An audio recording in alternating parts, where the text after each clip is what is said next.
Perceptions, opinions, facts, exploring what is real. The journey of exploration into our creativity explored the possibility of seeing a way creation works, which answered the question, is there a way to view creation that no matter what a person believes, they will have some type of experience of that belief, such that they can point to that experience as the proof of what they believed is true? This exploration included looking at a corollary which asked, was there a way to view creation that would support such a personal and subjective experiences as true? In looking at all the information which came to my attention and the experience in working with individuals, the answer to this question is that we are creators. We create both our experiences and the reality of those experiences, and creation is magical enough to mold itself to give us those experiences. We do so by what we think and believe. So the obvious question is then, how does what we think and believe affect what we experience? To say we create our reality and the experiences of that reality by what we think and believe is correct. But to think simply by changing a few beliefs will get us what we want is far, far removed from the truth of the matter. The reason for this is the nature of our thinking, the nature of beliefs, what it means to believe something, the relationship of our thinking with our awareness, and how our awareness seems to work. The discussion starts in understanding the relationship between perception, opinions, and facts. The bottom line is that our awareness allows us to focus our consciousness. What we call and perceive mind to be can be seen as our awareness moving into consciousness, and consciousness moving into the realm of thinking, reasoning, remembering, contemplation, attachment, judgments, desire, and the duality of this versus that. In essence, mind is a property of consciousness. From the creativity perspective, mind is like an iceberg. There is a portion above the surface, the conscious mind, a portion below the surface, the unconscious mind. If you wish, one can view the conscious mind as the mind and that which is tied to the information related to the current incarnation in a human body. For the aspect of the unconscious mind, that seems to be tied to one's current incarnation, we can call that the subconscious mind. That is, it lies in the unconscious mind, but just below the conscious mind. As such, it contains information much more easily retrievable to the conscious mind than the deeper aspects of the unconscious mind. In essence, it would contain as part of the unconscious necessary for the current incarnation. So when we talk about creating our reality and the experiences of that reality, we're talking about what is going on relative to thinking, reasoning, remembering, contemplation, attachment, judgments, desire, and the duality of this versus that for both the consciousness and the unconscious mind, and the role our body plays in all of this. So it's quite involved and beyond simply changing how we think about something and changing a few beliefs, although in some cases the correct belief may be all that's required. Relative to our creativity and our creative power and creative ability, the process really starts with the nature of our perceptions. We have a perception or an observation about something or an experience. We then, almost instantaneously, make an interpretation of or about the perception we have. In essence, we form an opinion, a view, or a way of thinking about the perception. If the cause of the perception is seemingly repeatable, or our interpretation is based upon other information we have available to us, that opinion or view becomes a belief. If this belief, in our opinion, is verified in some way, we turn it into a fact. Eventually, what we believe that are facts and other beliefs that we hold are the basis on which we begin to base decisions and choices in our life. What needs to be noted here and is important is that our interpretation of our perceptions do involve assumptions, but they are accurately and correct for us, for it's our experience. In any case, our mind goes to great lengths to make sense out of what we experience or to understand what we experience, that it seeks to make connections between what we experience and why we experienced what we do. For example, we feel a hunger pain. The pain persists till we make the connection of the hunger and the pain until we eat food. The journey of exploration into our creativity clearly revealed that we each have an incredible, unique perception of creation. No one has our pain, no one has our suffering, no one has our joy. As a result of our unique perception, any observation we make is subjective. No one has viewed or experienced creation as we have or do. Each of our perceptions being subjective means no one can prove or disprove what we are seeing and experiencing.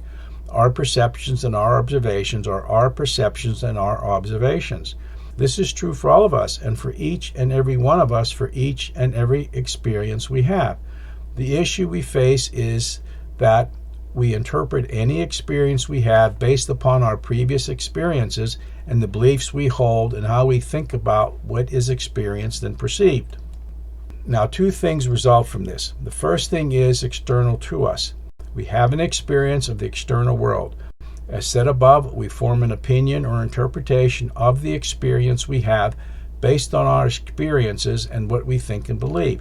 We end up thinking the world works based upon our interpretation of these experiences that we had and the way we observed it.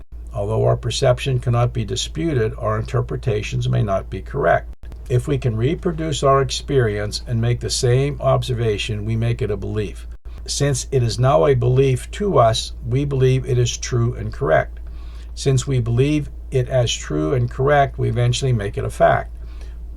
We then can say, I know this is the way the world works because I have observed it and experienced it repeatedly. It is a fact. But there is a step which occurs that's often missed. We have an observation, and then we make an interpretation about what we have observed. We never question our interpretation about what we observe, for we usually do not realize we are making it. Our mind goes to great lengths to make sense out of what we experienced or to understand what we experience. So we take our perceptions from an opinion about them, turn that opinion into a belief, especially if we have a good story as to why we think we are correct. We then claim that belief as a fact when in reality it's just an opinion and always was an opinion. Yet we believe it and make it a belief, if not claim it as a fact. We rarely question what we are seeing and the interpretations we make about it. What is important here is to understand we turn our perceptions into opinions and then to beliefs and then into facts. We just need to be aware we may need to revisit our beliefs and our opinions. But along with this external process of having an experience and mind forming an opinion about the experience, there is an internal experience. Every experience we have is accompanied by a flow of energy. Without the energy, nothing happens. The flow of energy which accompanies any perception will be experienced as a feeling. The feeling may be very subtle, but it's nevertheless exists. Along with any thought is a feeling. A feeling exists with any thought, for all is energy, and thoughts are energy. But here we are talking about the experience and the energy giving rise to the experience. Most are unaware of the feeling, for it is not where mind normally focuses its attention. It is looking outward at the experience, not inward as to what we are feeling. Here we wish to bring our attention to the existence of this feeling. Once mind forms its opinion of what it experienced, mind infrequently pays attention to the next or future experience to see if these experiences are actually the same. Mind simply runs with what it believes. This opens the door to another problem we all face. Whether we are aware of it or not, we begin to look at others to see if they agree with our perceptions, or we seek to get better understanding of our perceptions and its interpretation based on another's perception. We look to common or similar experiences others have had to compare our interpretation with their perception. What occurs is we are assuming if we both have the same experience, we are perceiving the same thing. If their interpretation is similar to ours, we believe our interpretation is correct.